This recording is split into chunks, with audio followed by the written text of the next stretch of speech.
Lorsqu'on parle de passer de l'autre bord, c'est changer de condition. Lorsqu'on parle de passer de l'autre bord, c'est changer de dimension. Lorsqu'on parle de passer de l'autre bord, c'est changer de niveau. Lorsqu'on parle de passons de l'autre bord, c'est aller à une prochaine étape. Et tout ça, c'est dans l'optique que tu puisses quitter de là où tu es pour aller là où Dieu te veut. Et l'une des plus grandes oppositions au changement de niveau, l'une des plus grandes oppositions qui nous empêche d'accéder à un prochain niveau ou de passer de l'autre bord dans notre vie, d'améliorer notre vie, de voir Dieu changer nos conditions, de quitter la stagnation, de quitter la sécheresse, de quitter le même niveau et passer à une autre étape de sa vie, c'est une opposition qu'on appelle les portes fermées. Et aujourd'hui, je veux encore pousser sur la révélation des portes fermées. Dis à ton voisin, portes fermées. La plupart du temps, beaucoup de personnes ont des portes qui sont fermées dans leur vie, qui les empêchent de passer de l'autre bord.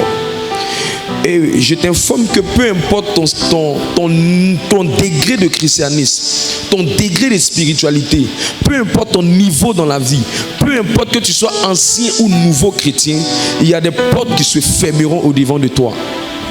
Et c'est à toi d'avoir la révélation pour ouvrir ces portes. Est-ce que tu peux me dire un bon amen?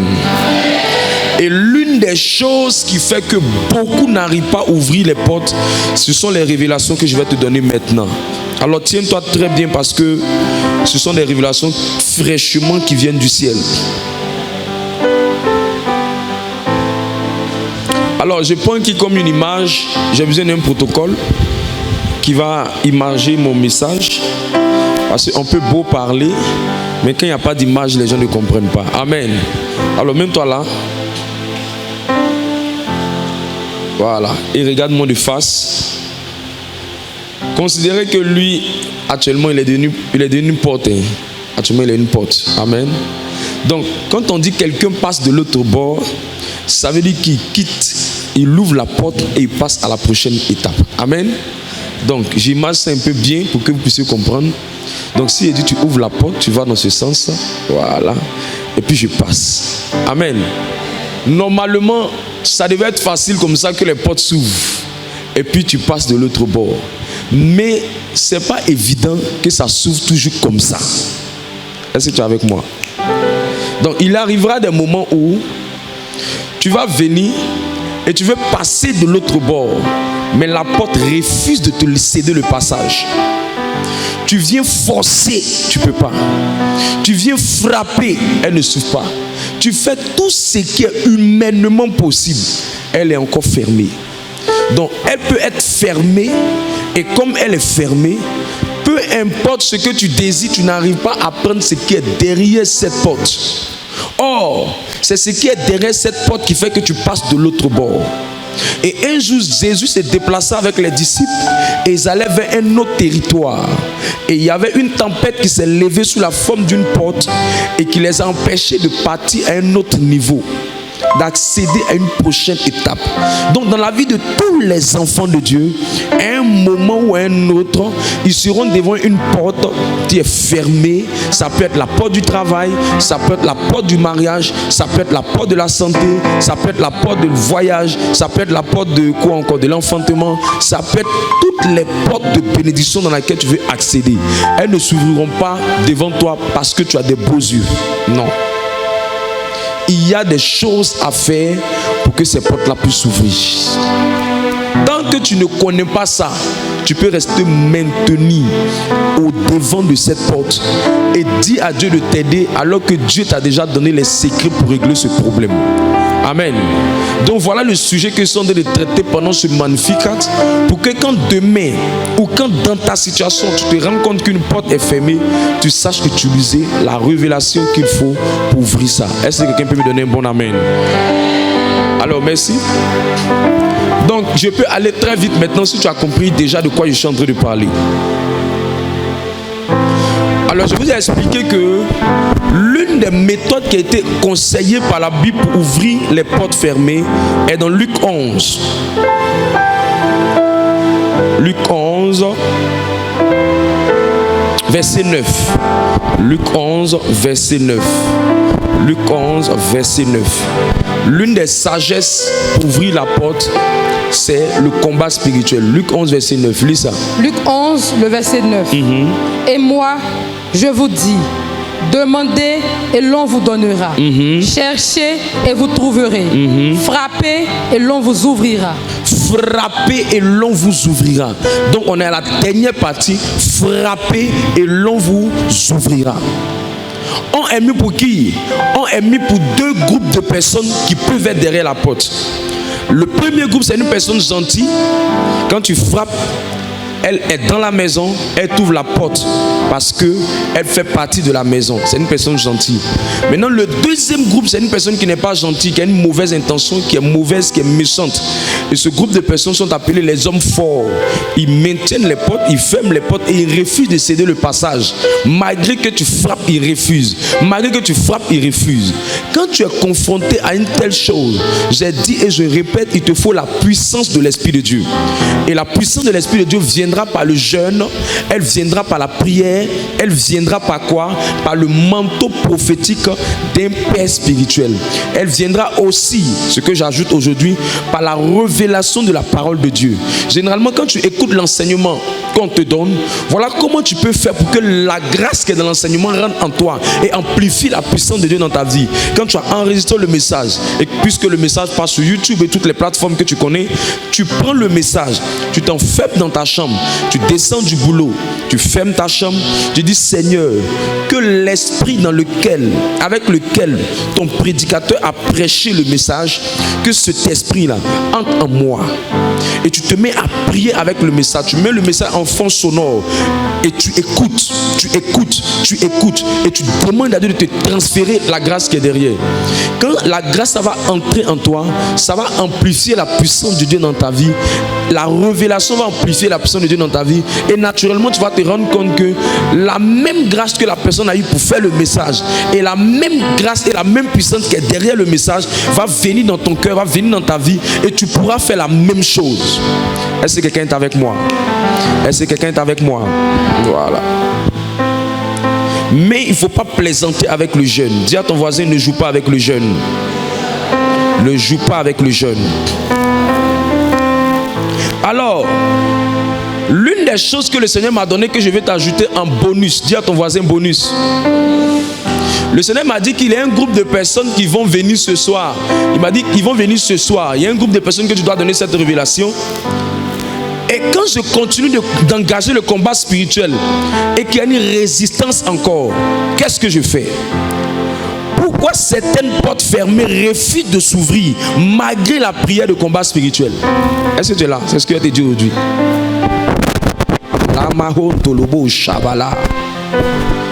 J'aime ce que je vais te dire. Pourquoi certaines... Je dis, si tu m'écoutes prêcher régulièrement, là où tu vas arriver, les gens pensaient que tu es berger. Je te dis la vérité. Je te dis la vérité. Le temps va te convaincre de ce que c'est en train de te dire.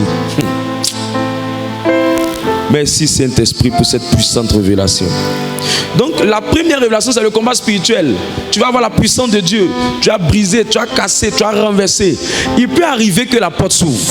Maintenant est le cas où la porte elle ne s'ouvre pas.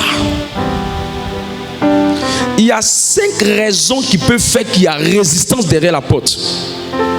Et c'est ces 5 raisons, si tu les traites une après une, naturellement la porte va s'ouvrir. Première raison, la porte peut rester fermée malgré que tu frappes par le combat spirituel, malgré que tu frappes par la prière, malgré que tu frappes par le jeûne, parce que simplement celui qui est derrière n'est pas un homme fort. C'est autre chose qui a fermé ça. Dis à ton voisin souvent, c'est pas homme fort qui a fermé, c'est autre chose. Même dans la vie naturelle, il y a des fois où il y a une résistance derrière. C'est-à-dire, quelqu'un derrière, puis il dit, il ne faut pas, tu vas entrer. Je prends une femme qui a eu une histoire avec son mari, et puis ce séminaire-là lui a dit, sors de la maison. Bon, les sorts de la maison en amoureux, quoi. Pas les sorts de la maison sérieux. Mais les sorts de la maison en amoureux. Donc il a dit, sors de la maison, sors de la maison, sors de la maison. Donc dans les bousculades, là, il était en train de... Elle poussait la porte, lui poussait la porte, elle poussait la porte, lui poussait la porte, elle poussait la porte, lui poussait la porte. Arrivé un moment, il s'est mis dans une saine colère là, une forte colère là, et puis il a fermé de force, et puis elle ne pouvait plus entrer, elle frappait, il y avait une résistance. Quand il commence à avoir ce type de résistance présente dans votre vie, ça veut dire que la première raison, la porte n'est pas fermée par un homme fort. C'est pas un homme fort qui est derrière. C'est pas une œuvre de la sorcellerie qui est derrière. C'est pas un mauvais esprit qui est derrière. Ça peut être autre chose. Et ça, c'est l'objet d'un autre message. Mais l'une des choses que le Seigneur m'a montré qui peut être la raison qui ferme la porte et qui empêche, qui fait que c'est pas l'homme fort, c'est que souvent la personne a un problème de caractère ou de personnalité qui fait que les portes sont fermées. Or, je vous ai expliqué qu'il y a une porte qui se ferme et il y a un tonton gentil à l'intérieur qui doit ouvrir la porte. Mais qu'est-ce qui fait que souvent le tonton gentil ne n'ouvre pas la porte? On appelle ça la faveur. La faveur des hommes manque à certaines personnes qui doivent ouvrir les portes. Il y a des personnes qui travaillent quelque part, c'est quelqu'un qui doit ouvrir la porte. Mais tu as un mauvais caractère qui fait que la personne ne peut pas t'aider. Qui a déjà vu ça? Même pas Satan. Tu as tellement un vilain comportement que la personne ne peut pas t'ouvrir les portes. Tu peux rentrer dans une belle famille.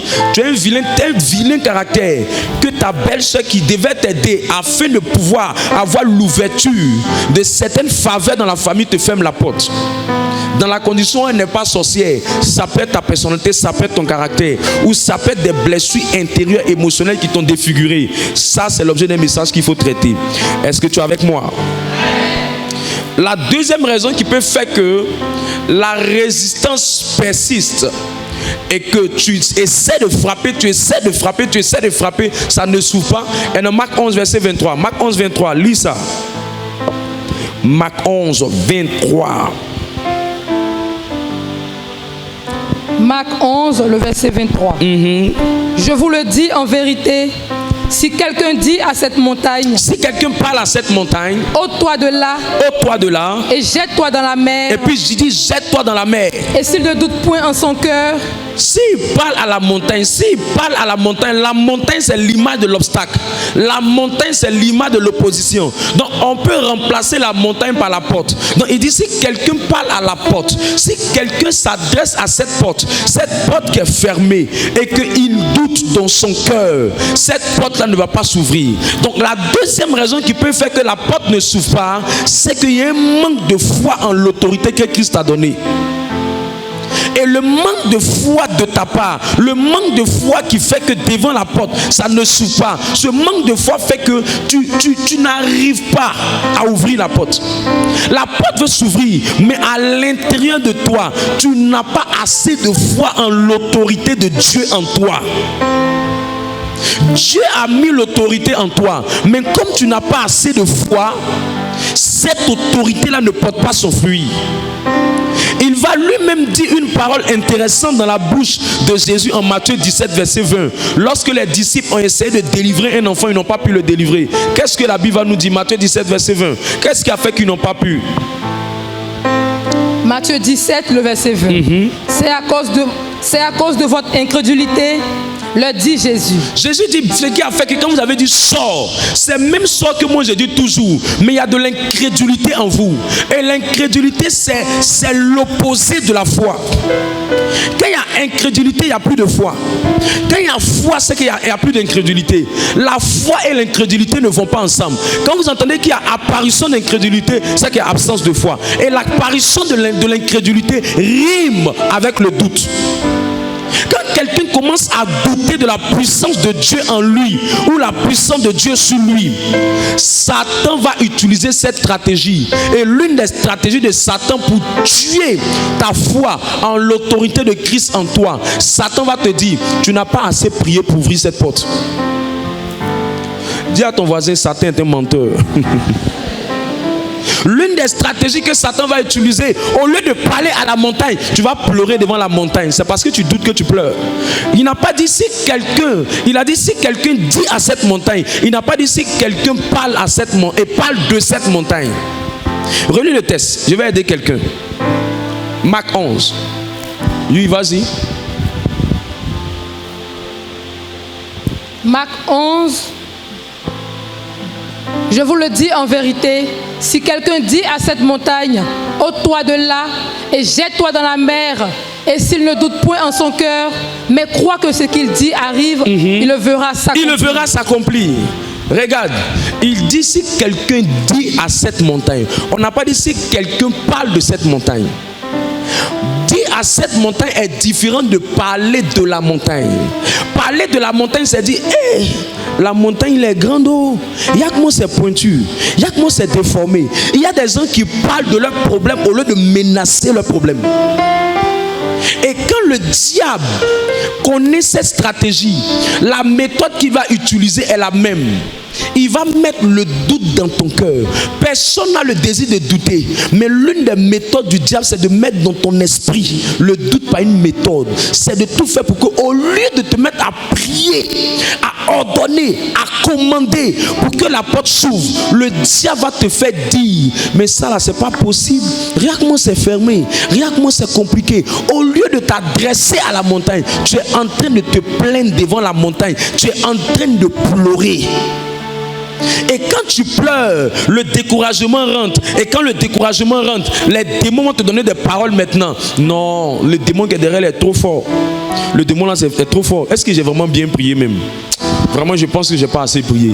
Non, c'est trop compliqué. Je ne suis pas sûr que ça va marcher. Ça là, ça ne pourra pas s'ouvrir. Quand je vois là, le travail là, je ne suis pas sûr que je vais avoir ça. Non, est-ce que je pourrais me marier? Non, ça c'est plus possible. Ça ne pourra pas s'ouvrir, c'est fini. Ça là, c'est pas possible que ça va marcher encore. C'est trop fort. Quand il a fini de mettre tout ça et que tu as accepté ça, l'incrédulité rentre et le doute vient.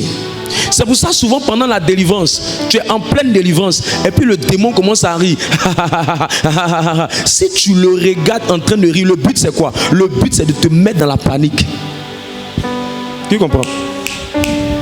C'est la même chose qu'il utilise devant les portes fermées. Quand les portes sont fermées, il sait que tu es venu avec une grande foi, mais il va faire semblant de ne pas réagir dans le but de faire sombrer dans le découragement. Tu vas dire, mais attends, je parle de plaie, n'exécute pas. Je parle de plaie, n'exécute pas. Je parle de place, ça ne change pas. Je parle de place, je ne fais pas. Je prie de place, je ne mange pas. Et immédiatement, le doute commence à rentrer dans ton cœur. Dis à ton voisin, ce n'est pas parce que tu as parlé que tu n'as rien vu que ce n'est pas encore en train de se faire. Oui? Écoute-moi, souvent tu peux être en train de parler à un esprit. Il n'y a aucun signe évident que c'est en train de se manifester. Mais dans le règne spirituel, c'est en train de se faire. Donc au lieu de croire aux signes extérieurs, il faut croire en l'évidence et en la capacité de la parole de Dieu. C'est pourquoi l'une des méthodes du diable, qui est la deuxième, c'est qu'au lieu de te faire, de laisser ta foi grandir, il va commencer à te stresser. Comment j'ai fait ça? Comment j'ai fait ça? C'est pour ça, moi, quand quelqu'un vient me parler d'un problème, il commence à stresser net. Je balade la personne pour parler d'autre chose. Parce que si tu viens me communiquer ton doute, la prière ne marchera pas. Mais si tu viens me communiquer la foi, la prière va marcher. C'est pour ça que j'aime les personnes qui viennent me dire, ah, je sais que si tu pries pour moi, ça va changer. Je sais que si tu pries. Quand il communique sa foi avec ma foi, immédiatement mon esprit est éveillé.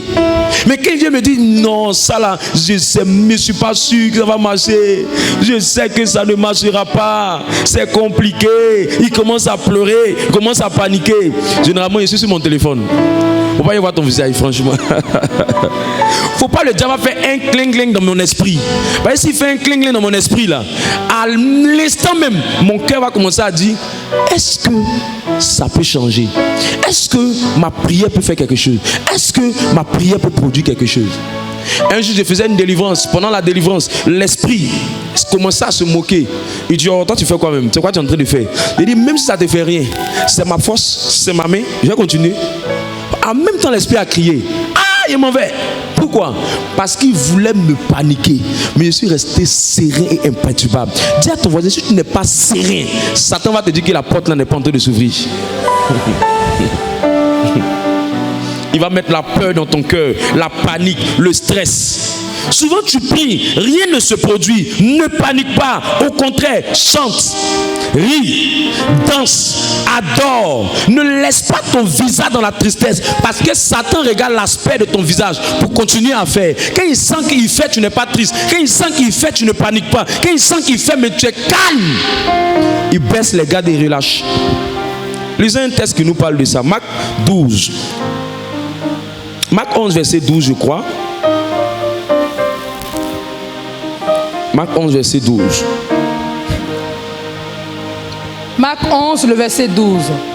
Le lendemain, après qu'il fut sorti de Béthanie, Jésus eut faim. Dis à ton voisin, Jésus même aussi a eu problème de nourriture.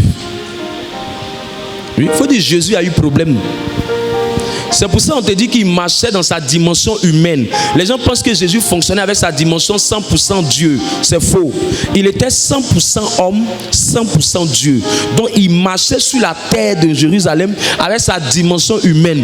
Il avait les sentiments, la preuve, on dit qu'il a pleuré. Il avait aussi faim, la preuve, on dit qu'il a eu faim. Parce qu'il avait un estomac. Les gens se disent que comme c'est Jésus, donc il est Superman. C'est faux, hein? Il avait aussi faim. Maintenant, comment il va réagir devant sa faim? Ça, c'est le comportement de tous ceux qui ont faim. Soit ils sont nerveux, soit ils sont en colère, soit ils se fâchent parce que la nourriture n'est pas encore prête, ou soit tu commences à parler mal à la servante. Allons-y. Comment Marc 11, le verset 13. Apercevant de loin un figuier. Apercevant de loin le figuier. Qui avait des feuilles. Il alla voir s'il y trouverait quelque chose. Et s'en étant approché, il ne trouva que des feuilles. Car ce n'était pas la saison des figues. Ah, ça l'énerve. Ça là même, c'est ça même qui va dire. On dit c'est pas la saison. Hein. Ce qui montre même que Jésus était facile, vrai là. On dit c'est pas la saison. Quand on dit c'est pas la saison, ça veut dire c'est pas le moment où ça doit donner. Qui comprend ce que j'explique? Voilà. C'est pas le moment où ça doit donner. Donc normalement c'est pas le moment. L'arbre a raison de ne rien donner. Mais là encore, Jésus dit non, c'est pas possible. De toute façon il est faim. C'est pour ça qu'on dit un homme qui a faim n'est pas un homme. Parce qu'il ne réfléchit plus assez. Vas-y. Prenant alors la parole, il lui dit que jamais personne ne mange de ton fruit, et ses disciples l'entendirent.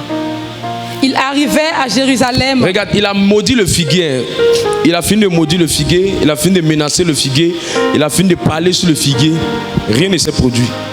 Rien. Rien. Le grand Jésus. Et des fois il parle, ça se produit, mais cette fois-ci rien. Allons-y, verset 15. Il arrivait à Jérusalem et Jésus entra dans le temple. Il se mit à chasser ceux qui vendaient et qui achetaient dans le temple. Il renversa les tables des changeurs. Tout ça c'est la fin. Et les sièges des vendeurs de pigeons. Tout ça c'est la fin. Et il ne laissait personne transporter aucun objet à travers le temple. Et il enseignait et disait: n'est-il pas écrit, ma maison sera appelée une maison de prière. Ma maison sera un lieu où on va prier. C'est pas venir vendre. Nations, mais vous en avez fait une caravane de voleurs. Les principaux sacrificateurs et les scribes, l'ayant entendu, cherchaient les moyens de le faire périr. Car ils le craignaient, parce que toute la foule était frappée de sa doctrine. Tout ça, c'est la même journée. Pendant la même journée, il est en train de se promener. Il a maudit le figuier là-bas. Mais la journée, il est en train de se promener. Rien ne s'est produit. Continue.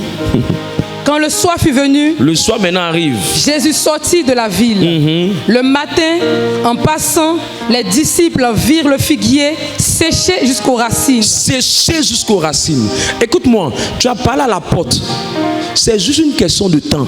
Si l'incrédulité ne rentre pas dans ton cœur, ça va sécher. C'est pour ça que quand on ordonne aux circonstances de se soumettre, quand on parle à la porte, ce qui doit suivre, c'est un lot d'adoration, c'est un lot de louange, c'est un lot de foi qui doit suivre, pas l'incrédulité. Souvent vous avez parlé, ce qui a fait que le lendemain ce n'est pas accompli. Vous êtes parti avec quel état de cœur? J'ai prophétisé pour une soeur un jour. Je lui ai dit le lendemain, le propriétaire de la maison dans laquelle tu veux habiter, le propriétaire à 18h00, avant même 18h, il va t'appeler pour te dire que la maison est libre parce que le locataire ne voulait pas quitter la maison. J'ai fini de libérer la prophétie. Le lendemain était lundi, j'ai prophétisé dimanche. Le lendemain, lundi, avant 18h, le propriétaire l'appelle pour lui dire, lui qui a pris la maison, a libéré la maison, viens, tu vas habiter la maison. Elle m'écrit, elle me dit maintenant qu'elle n'arrive pas à comprendre que le lendemain, la prophétie s'est produite. Je lui ai posé une seule question. Quelle était ton attitude après ça le lendemain? Elle dit, j'ai gardé la joie. Je n'ai laissé aucune tristesse dans mon cœur. Je lui ai dit, c'est pour ça que ma prophétie a coulé facilement. Le problème, c'est pas que tu parles à la porte, ça ne se fait pas. Mais quand le diable sait que tu l'as dérangé, il cherchera quelque chose pour te décourager. Tu n'as pas remarqué que la plupart du temps, quand des manifestants arrivent, la colère commence à te prendre. Quand tu pries, après ça, quelque chose commence à t'énerver. Il faut bien faire attention. C'est un signe que ce que tu es en train de faire dans le spirituel est en train de déranger quelque chose. Mais le diable veut court-circuiter. Il veut couper la route de ce que tu veux faire. Mais je déclare que maintenant tu vas comprendre et tu ne feras plus ça. Sécher jusqu'à la racine. Maintenant, verset 21, qu'est-ce que Pierre va dire? Le verset 21. Pierre, se rappelant ce qui s'était passé, dit à Jésus, Rabbi, regarde, le figuier que tu as maudit, a séché, est devenu sec. Qu'est-ce que Jésus va lui donner comme réponse pour montrer que ça ne vient pas de lui? Qu'est-ce qui s'est passé? Jésus prit la parole. Et le dit. Ayez foi en Dieu. L'une des choses qui fait que tu parles aux portes, la porte du travail, la porte du mariage, mais elle ne souffre pas et ça résiste malgré tes prières, malgré ton jeûne, c'est parce que le doute est rentré dans ton cœur. L'incrédulité a tué ce que Dieu voulait faire. Je prophétise que quelqu'un va sortir de ce lieu avec une foi puissante et que toutes les prophéties qui seront libérées vont voir leur accomplissement d'ici le matin dans le nom de Jésus. La troisième raison qui fait que tu frappes et que la porte ne s'ouvre pas et que ça résiste malgré tes prières, tu frappes la porte du travail, tu frappes la porte de ceci, tu frappes, ça ne s'ouvre pas. Il est fort probable que ce n'est pas une affaire de petits démons. Souvent ils sont nombreux. Donc tu es venu à la prière, on a chassé un. Ou quand tu as prié, c'est un seul qui est quitté derrière la porte. On s'est rendu compte que quand ce n'est pas beaucoup de démons qui sont derrière, c'est que ce sont des démons qui sont plus méchants, plus forts, qui sont derrière la porte. Matthieu 12, 43 à 45 va confirmer ce que je dis. Vous savez que tout ce que je dis, je dois justifier ça avec la parole de Dieu. Allons-y, Matthieu 12. Matthieu 12, le verset 43. Lorsque l'esprit impur est sorti d'un homme, il va par des lieux arides, cherchant du repos, et il n'en trouve point. Alors il dit, je retournerai dans ma maison d'où je suis sorti. Et quand il arrive, il la trouve vide, balayée et ornée. Il s'en va et il prend avec lui 7 autres esprits. Il s'en va prendre 7. 7, c'est le chiffre de la perfection. Donc ça veut dire qu'il s'en va prendre plus de démons encore. Donc, ce qui fait qu'il y a résistance, c'est que ce n'est pas un seul démon. C'est pour ça que quand la porte s'est ouverte, là, il faut partir rapidement. Si elle s'est refermée encore, le nombre de démons qui vient est supérieur. 7, c'est pour dire qu'il y avait beaucoup de démons derrière. 7. Et ça ne s'arrête pas là. Pas n'importe quel démon. Allons-y. 7 démons. Il prend avec lui 7 autres esprits plus méchants que lui. Plus méchant, dis à ton voisin, plus méchant. Plus méchant veut dire plus fort. Plus méchant veut dire plus nerveux. Plus méchant veut dire plus agressif. Plus méchant veut dire avec plus de puissance. Donc quand la porte tu frappes, souvent tu as frappé. Il y a un premier esprit qui est parti. Tu as frappé, il y a un deuxième qui est parti. Tu as frappé, il y a un troisième qui est parti. Tu as frappé, il y a un quatrième qui est parti. Tu as frappé, il y a un cinquième qui est parti. Je me rappelle avoir prié pour quelqu'un. Je commande à tout esprit mauvais de sortir de sa vie. Pendant que je prie pour ça, l'esprit de Dieu me dit non. Il y a un premier d'abord que tu dois chasser. C'est l'esprit d'abord qui est de la fondation de tous les autres esprits. Il me dit chasse l'esprit des eaux. Quand je chasse l'esprit des eaux, quand l'esprit des eaux part, la deuxième personne qui vient se pointer maintenant, la personne qui était derrière, c'était maintenant l'esprit de sorcellerie. Donc aussi longtemps que les deux n'étaient pas, les deux étaient là. Si on avait chassé un, l'autre allait maintenir. Si on avait chassé l'autre, l'autre allait maintenir. Donc il fallait que eux tous partent. Donc souvent il y a résistance parce qu'il y a beaucoup de démons. Souvent il y a résistance parce que les démons qui sont là sont plus forts ou plus méchants. Qui me comprend? Qui me comprend? Alors modérateur, quand je suis devant ça, qu'est-ce que je fais? C'est tranquille. Tranquille. La meilleure manière de les décourager, c'est de résister. Ça te nécessite plus d'endurance. Plus d'endurance. Plus d'endurance. Plus de quoi? Plus de temps. Plus de persistance. Juste ça. Juste ça, il va lâcher prise. Juste ça, il va lâcher prise. Toi, ton problème, tu n'es pas endurant. Tu commences, tu arrêtes. Tu commences, tu arrêtes. Je me rappelle, on était sur une affaire très très longtemps là-bas. On trouve des clients pour le produit. On trouve un client, il vient, il voit, il lâche. Il vient, il voit, il lâche. Et moi je suis rentré dans la prière. Il dit non, c'est pas se passer comme ça. J'ai commencé à persister dans la prière. J'ai persisté dans la prière pendant pratiquement près de 3 semaines. Je me suis retiré à la retraite. Quand j'ai fini, le même jour que je sortais de la retraite, on m'appelle, on dit un client qui est venu là, il a donné l'argent. Mes amis, il y a des fois où il y a des démons qui sont derrière. Vous devez persister. Toi, tu commences à un moment à te réveiller très tôt le matin, 4 heures, tu pries, 4 heures, tu pries, 4 heures, tu pries. La porte n'est même pas ouverte. Tu arrêtes. Dis à ton voisin, tu arrêtes, c'est pourquoi? Tu arrêtes, c'est pourquoi? On prie jusqu'à l'exaucement. L'exaucement n'est même pas encore venu. Quand la porte est ouverte là, tu sais? Combien de temps tu sais pas? Quand c'est ouvert, tu sais, on n'a pas besoin de te dire. Dis à ton voisin, quand c'est ouvert là, tu sais. Je prie que le Saint-Esprit te rende plus endurant.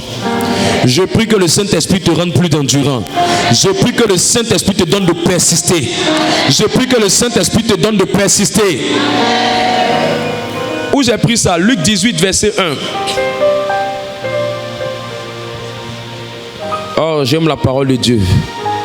Luc 18, verset 1. Luc 18, le verset 1. Jésus leur adressa une parabole pour montrer qu'il faut toujours prier et ne point se relâcher. Il dit, il y avait dans une ville un juge qui ne craignait point Dieu et qui n'avait d'égard pour personne. Lui, il s'en fout. Il est énervé, il est méchant. Quand on dit il n'avait d'égard pour personne, il s'en fout des gens. Il n'a pas de sentiment. Il n'a pas d'amour dans son cœur. Il y avait aussi dans cette ville une veuve qui venait lui dire, fais-moi justice de ma partie adverse. Pendant longtemps, il refusa.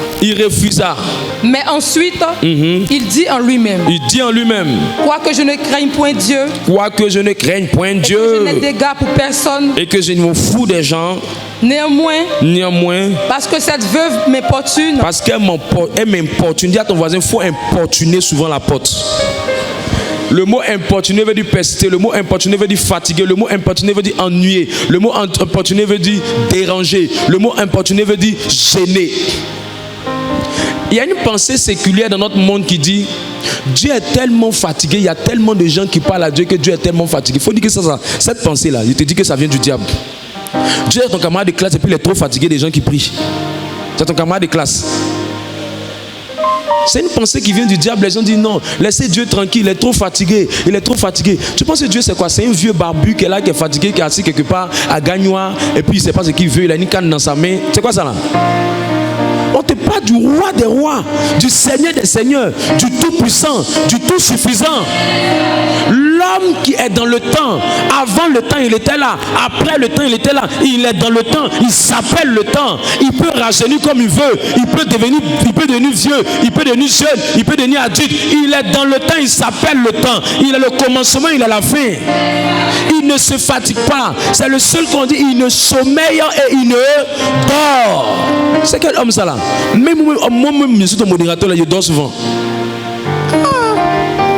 Que non, laissez Dieu, il est fatigué. C'est comme ça que depuis là tu échoues là. C'est comme ça que depuis là tu échoues. Moi j'ai compris un secret de ça là. Il faut embrouiller Dieu. Il y a des choses qu'il veut te donner, mais il veut être sûr que ça te tient à cœur. Est-ce que je parle à quelqu'un?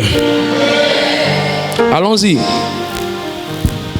Néanmoins, parce que cette veuve m'importune, je lui ferai justice. Je vais lui faire justice. Afin qu'elle ne vienne plus afin qu'elle ne vienne pas sans cesse me rompre la tête. Il ne faut pas venir mélanger ma tête, ça me fatigue la tête. Continue. Le Seigneur ajouta. Le Seigneur ajouta. Entendez ce que dit le juge inique. Et Dieu ne fera-t-il pas justice à ses élus qui crient à lui jour et nuit? Et tardera-t-il à leur égard? Je vous le dis, il leur fera promptement justice. Mais quand le Fils de l'homme viendra, trouvera-t-il la foi sur la terre? Est-ce qu'il va trouver des gens qui aiment prier beaucoup? Est-ce qu'il va trouver les gens qui aiment prier beaucoup? J'ai trouvé un ministère que j'étais allé visiter d'un puissant coin. Et j'arrive, le prédicateur n'est pas encore arrivé. Il y avait des salles, le coin comme ça, et puis il y a des salles en haut. Les salles du haut. Le temps de prière, il commence à 17h. 17h, déjà les intercesseurs sont déjà sur les dalles dès 15h. Ils sont en train de prier. La présence de Dieu est dans la salle. Je suis arrivé, je me suis assis 2 minutes. Les miracles, avant même que le prédicateur n'arrive, les miracles ont commencé à se produire, m'ont surpris. J'ai fini avec le temps. C'est pour ça que maintenant j'ai commencé à ne plus regarder, j'ai commencé à changer ma manière de voir le prophétique. Je me suis rendu compte, il n'y a rien que Dieu ne peut pas donner aux hommes. Il n'y a rien. Il cherche juste des grands prieurs et de grands intercesseurs qui vont ouvrir le chemin pour lui, pour qu'il fasse ce qu'il veut faire. Mais il trouve peu. C'est pour ça que les gens ne rentrent pas en manifestation de beaucoup de choses. Même regardez notre système d'intercession dans le ministère. Le fait qu'on ait mis un puissant système d'intercession, remarquez bien, promenez-vous un peu, vous allez vous rendre compte. Le niveau de miracle qu'on vit ici, on fait partie des rares ministères on fait partie des ministères où le niveau de miracle est plus élevé que dans beaucoup de ministères. Pourquoi? C'est le pouvoir de l'intercession. Il dit s'il trouve des gens qui sont capables de prier le matin, le soir, le matin, le soir, il y a des choses qu'il peut faire facilement pour que le juge inique lâche. Il y a des moments où il faut persister pour que la porte s'ouvre. Est-ce que quelqu'un est avec moi? La 4e raison qui fait que la porte ne s'ouvre pas, c'est le niveau d'engagement de la personne dans les choses de Dieu. Quand le niveau d'engagement de la personne dans les choses de Dieu est faible, quand le niveau de maturité de la personne est faible et que c'est un bébé spirituel, Dieu ne veut pas ouvrir la porte. Alors je prie que quelqu'un puisse grandir dans cette salle. Je prie que tu puisses avoir un engagement puissant dans le nom de Jésus. Lis ça ma soeur, Romains 1, verset 16. Tant que Dieu n'est pas sûr de ton engagement, il ne te bénit pas. Il va ouvrir, mais il y a une résistance parce que Dieu n'est pas convaincu de ton engagement. Il n'est pas convaincu de ton engagement. Allons-y. Romains 1, le verset 16. Car je n'ai point honte de l'évangile. Je n'ai point honte de l'évangile. C'est une puissance de Dieu. Il dit il y a une puissance derrière les choses de Dieu. Pour le salut de quiconque croit, du juif premièrement, puis du grec. Ça veut dire, quand les choses de Dieu consument ton cœur, tu n'as pas honte de ça. Et quand tu n'as pas honte de ça, il y a un niveau de puissance que tu dégages.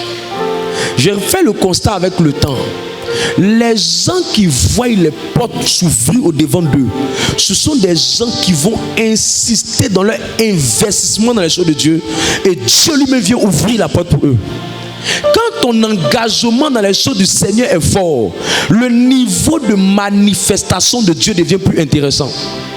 Au fait, Dieu n'a pas de problème pour ouvrir la porte.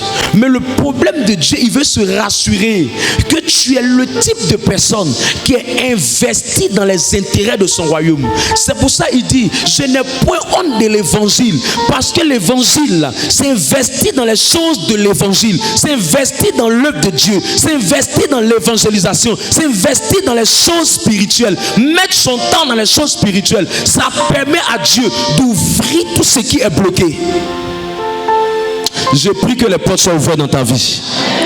Allez demander à Paul. Ils ont essayé de le mettre en prison, ils n'ont pas pu le mettre en prison, il est sorti. Allez demander à Pierre. On les a mis en prison, après il est sorti. Pourquoi toutes ces personnes sont sorties? Qu'est-ce qui était leur force? Le secret de Pierre, c'était un prédicateur. Le secret de Paul, c'était un prédicateur. Tous ceux qui ont donné de leur énergie à l'œuvre de Dieu, Dieu se bat pour qu'aucune porte ne reste fermée devant eux. Donc à un moment tu frappes, laisse la porte tranquille. Va t'investir dans l'œuvre du Seigneur.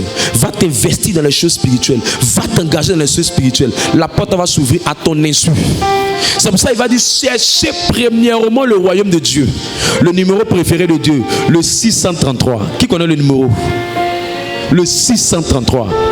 Il dit en Matthieu 6, verset 33, cherchez premièrement le royaume de Dieu et sa justice. Et tout le reste, dans tout le reste, il y a les portes aussi qui étaient fermées. Tout le reste vous sera accordé de surcroît, de surplus, avec grand. Au lieu que Dieu t'ouvre une porte, il va t'ouvrir maintenant un portail. Oh, ton amen est en train de me distraire. Allons-y, la cinquième chose, cinquième raison qui fait que certaines portes persistent. Cinquième porte qui fait que certaines portes ne s'ouvrent pas malgré que la personne frappe par le combat spirituel. C'est qu'il y a certaines portes qui refusent de s'ouvrir malgré le combat spirituel.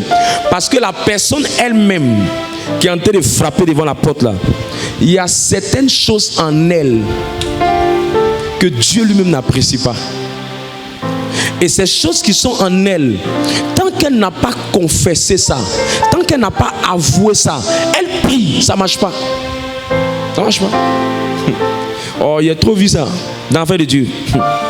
Et l'une de ces choses, c'est un péché qu'on appelle, tu appelles ton péché mignon. Demande à ton voisin, quel est ton péché mignon?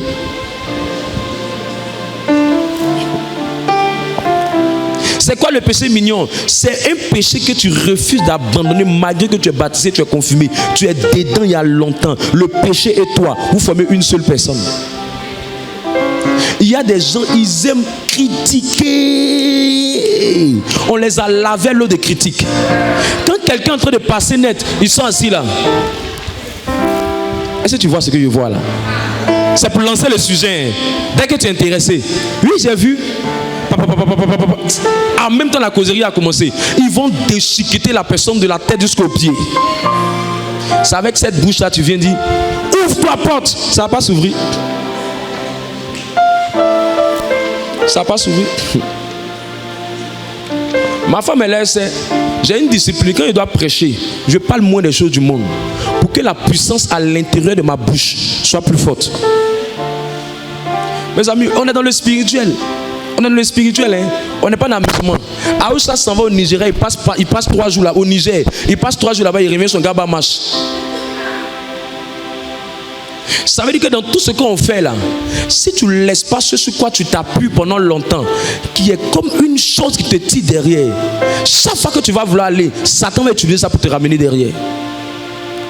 C'est pour ça, à un moment donné, il faut te renforcer. Il faut te renforcer par quel moyen? En essayant d'enlever tout ce qui est péché persistant dans ta vie. Tu retombes dedans, tu retombes dedans, tu retombes dedans. C'est pour ça que quand je fais la délivrance, un moment, je fais la délivrance, je prie pour quelqu'un, Un moment, ça bloque. Je vais interroger le Seigneur. Je dis, Seigneur, mais pourquoi cette personne, je prie pour elle, ça ne marche pas? Il dit, voilà le message que tu dois prêcher. Quand je prêche le message, tu as l'impression que c'est en train de parler de ta vie. C'est Dieu qui m'a dit ton problème. Il m'a dit, il faut insister sur ce sujet-là. Ce sujet-là, c'est ça qui la fatigue. Il y a des personnes, tu pries pour eux, le démon sort, après il revient. Souvent, c'est le manque de pardon. C'est le péché mignon. Le manque de pardon, c'est le péché mignon. Il y a des personnes, tu pries pour elles, tu fais tout ce que tu dois faire. Après, l'esprit ne veut pas partir. Il résiste, il ne veut pas partir. La porte ne veut pas s'ouvrir. C'est que derrière, il y a quelque chose qu'elle ne veut pas laisser. Soit dans sa maison, il y a toujours les bagbadis qu'elle avait quand elle était dans le monde. C'est toujours dans sa maison. Il y a des fétiches encore chez elle. Il y a des idoles encore chez elle. Il y a des actes qu'elle a posés. Il y a des choses qu'elle allait faire chez les marabouts qui sont encore chez elle. J'ai dit, vendredi là, faut emmener. On va verser ça ici, on va détruire ça. Si on t'a donné une bague magique, un bédou magique, un bracelet magique, une chaîne au cou, au rein ou au cou pour séduire les hommes, on t'a dit quand quelqu'un va sortir avec toi, après ça, c'est fini, tombe en même temps. Il faut envoyer ça. Si tu sais que tu es dans quelque chose que tu n'as pas encore quitté, il faut dire. Faut dire. Souvent c'est secret. C'est secret. Je vous ai expliqué qu'un jour je priais pour un monsieur. On priait, c'était un temps de prière. On priait pour le monsieur, Depuis là, le monsieur là, son affaire là, ça finit pas. Et l'Esprit de Dieu va prendre une personne parmi nous. La personne va dire, écoutez la voix de l'Éternel. En ce moment, on n'était pas encore très fort en discernement de l'Esprit. Et l'Esprit de Dieu va parler à la personne. Et la personne va dire, le monsieur que vous voyez là, ça fait pratiquement près de 5 femmes qu'il a dotées. Le monsieur était dans la vente de bois. Il était très riche. Il y a une dedans. Son corps est dur. C'est elle qui l'a maudit. Depuis là, il ne peut pas avancer. Elle dit, il ne va jamais aller quelque part. Donc il fallait simplement que cette malédiction-là tombe pour que la porte s'ouvre. Il y a des actes que tu as posés. Tu dois te repentir de ça. Proverbe 28, verset 13. Tu ne peux pas tromper ton mari et puis tu t'attends à voir la bénédiction. Tu ne peux pas tromper ta femme et tu t'attends à voir la bénédiction. Dis à ton voisin, c'est de toi qui parle. Il ne faut pas penser qu'il parle de quelqu'un d'autre. Pardon, il faut lui dire. Si toi-même tu es dedans, si tu n'as pas lui dire. Celui qui n'est pas dedans va dire à celui qui est dedans. Vas-y. Proverbe 28, le verset 13. Celui qui cache ses transgressions. Celui qui cache. Dis à ton voisin, cache. Il y a des choses qu'on fait qui sont mauvaises. Et puis, ils ne sont pas cachées. Dieu ne tient pas rigueur. Mais dès l'instant où ça devient caché et qu'on a mis ça dans une boîte noire, tant que c'est dans le noir, le diable va s'appuyer dessus pour nous détruire. Aujourd'hui, il y a un frère, par la grâce de Dieu, il est devenu aujourd'hui puissant homme d'affaires. Ses finances André Dalé. C'est un jour, j'ai prêché sur la sanctification. Il a avoué qu'il est sorti avec la servante de la maison. Et il a enceinté, elle allait avorter. Après ça, la malédiction a quitté sa tête. Aujourd'hui, l'argent, il compte comme ça. Quand il fait les offrandes, c'est des offrandes très potelées. Mais s'il n'avait pas confessé ça, la porte n'allait pas s'ouvrir. Qu'est-ce que tu fais que tu n'as pas encore dit? Il est vrai, Dieu t'a pardonné. Mais il ne faut pas savoir rester caché. Je ne sais pas pourquoi Dieu veut ça. Mais à un moment donné, il y a des péchés là. Il ne faut pas savoir rester entre toi et toi. Il doit rester entre toi et quelqu'un. Vas-y, lis. Celui qui cache ses transgressions ne prospère point. Mais celui qui les avoue et les délaisse obtient miséricorde. Je me suis posé la question, mais Seigneur, pourquoi certaines personnes ont des malédictions et puis on ne peut pas briser ces malédictions-là comme ça? Mais il dit, la personne t'a dit, puis tu es brisé. Toi, tu sais, mais est-ce que la personne t'a dit? Ça ne va pas se briser. Donc ça fait que chaque année, les portes vont se fermer. Faut dire.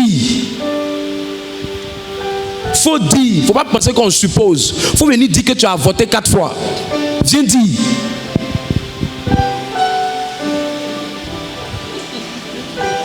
Dis à ton voisin, il y a quelque chose que tu dois venir dire. Il y a quelque chose que tu dois venir dire. Il faut dire quelque chose que tu dois venir dire.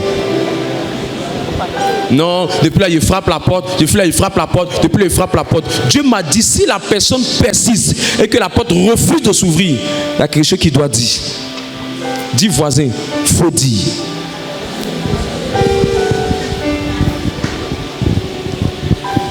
Il y a quelqu'un qui est venu me voir, il m'a dit, papa, j'ai te dit quelque chose. Mais j'espère que ça ne va pas te choquer. Il dit, c'est quoi, il n'a pas encore entendu. Je suis une ancienne prostituée. Aujourd'hui, là, elle est dans un foyer tranquille. Il y a des choses, tant que tu ne dis pas là, le démon, il a peur de moi. Hein. Pas parce que je suis fort. Il reconnaît Christ en moi, mais il reconnaît en moi que quand Satan vient là, Jean 14, 30, il n'y a rien comme quelque chose qui est caché en moi. Rien. Rien caché. Tout a été mis à découvert. Rien caché. Comment je me suis donné au Seigneur? Tout ce qu'il faisait comme bêtise, je suis allé libérer ça. Toi, tu t'es donné au Seigneur, mais tu as caché des choses. Faut dire. Faut dire. Dès que tu es sorti à ton cousin, tu n'as pas encore dit ça. Faut dire.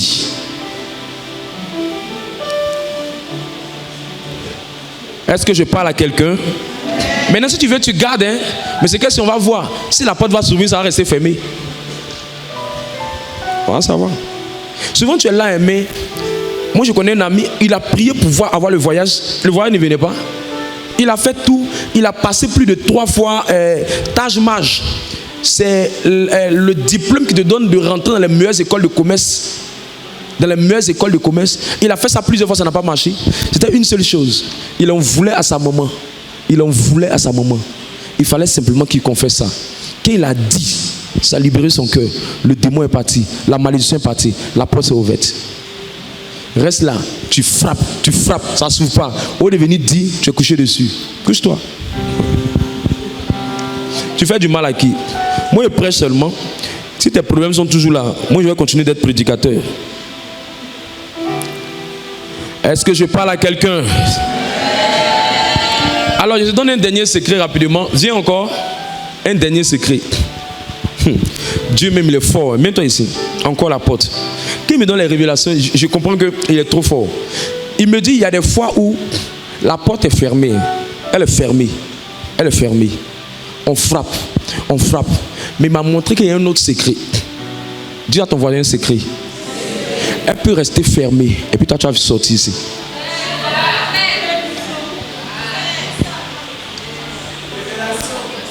Elle est fermée. Hein. Et puis toi, tu rentres ici. Il y a deux portes qu'il faut créer. On appelle ça la porte spirituelle. Je vais t'enseigner ça demain. Les portes spirituelles. Comment quand une porte est fermée? Vous tous êtes dans le même travail. Vous tous êtes dans le même travail. Tout le monde dit que c'est difficile pour avoir le marché là. Et puis toi, la porte est fermée. Et puis tu entres. Toute ta famille a du mal à dépasser une limite. Toi, tu pèses ça, tu entres. Rendez-vous demain.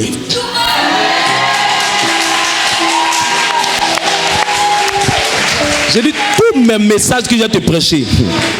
Voilà ça. Ouvrir par une porte spirituelle. Ouvrir par une porte spirituelle. Il y a plein de passages qui expliquent ça. Comment les gens ont fait pour entrer sans que la porte soit ouverte. Pierre a expérimenté ça aussi. La prison était fermée puis il est sorti. Dis à ton voisin, même ce Dieu a sorcellerie aussi. D'ailleurs, même le diable même là, c'est ce Dieu, il a pris tout. Vrai ou faux? C'est ce Dieu, il n'a rien copié, il n'a rien créé. Donc on va parler de ces choses là demain. Comment ouvrir ces fenêtres spirituelles? Comment ouvrir ces portes spirituelles? Comment faire pour avoir des portes spirituelles? Et il y a beaucoup qui donnent les enseignements sur les portes spirituelles, mais n'arrivent pas vraiment à simplifier ça pour que les gens comprennent ça facilement. Quelqu'un est avec moi? Quelqu'un est avec moi? Voilà. Donc voilà les 5 choses qui peuvent faire que la porte va résister. Quand tu vois, dernière chose, tu te rends compte qu'il y a quelque chose que tu n'as pas confessé. Il faut confesser, il faut parler. Vraiment, mon enfance c'était difficile. J'ai vécu ça, ça, j'ai connu ça, ça c'était comme ça c'était ceci. Et puis maintenant on t'aide. Faut pas quand tu te confesses ou bien quand tu avoues, faut pas chercher à te défendre. Quand tu te défends, on ne peut pas t'aider. Mais il faut chercher à dire dans l'esprit de vouloir qu'on t'aide. Qui comprend ce que j'explique? Voilà. Sinon quand tu te défends, non, moi c'est pas comme ça, c'est pas ceci, c'est parce que ils m'ont beaucoup maltraité. Non, tu te défends. Faut dire, moi mais je n'ai pas de raison parce qu'il y a d'autres qui ont été maltraités comme moi. Mais malgré ça, ils se sont sortis. Ou bien malgré que tu dis, je sais que c'était pas normal que je puisse sortir avec mon cousin, sortir avec ma cousine, c'était pas normal. Je sais pas qu'est-ce qui m'a poussé à faire ça. Mon père t'a expliqué que non, ils nous ont tellement restés dans la maison, on était tellement fermés, on n'avait rien à faire, on faisait papa, maman, maintenant quelque chose m'a pris. Ça tu te justifies. Faut dire ce que tu as fait qui est mauvais. Est-ce que quelqu'un est avec moi? Si on met le doigt dessus, ça va partir rapidement.